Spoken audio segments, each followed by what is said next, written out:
soon after the EU institutions released their action plan to combat illegal logging, the industry has been proposing a code of conduct, or CEPI has been proposing a code of conduct to all its members with 6 principles to promote legal logging in Europe.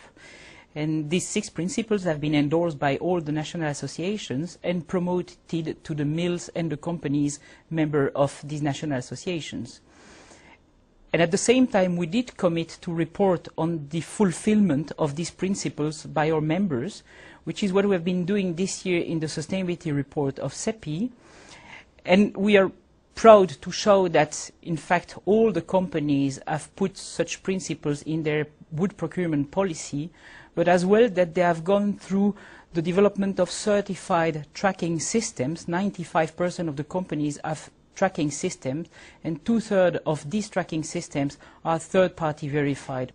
It's important to notice as well that only 20% of the wood used by the industry is coming from outside the EU market, which shows already that EU pulp and paper makers are mostly using domestic resources that are coming from legal origin, but also increasingly from sustainable origin.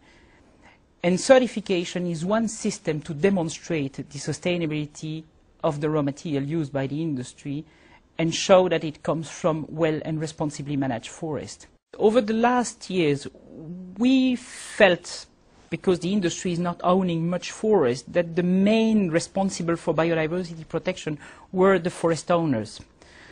But it's obvious that the industry receives its license to operate from society, and that biodiversity is one important component of this license to operate.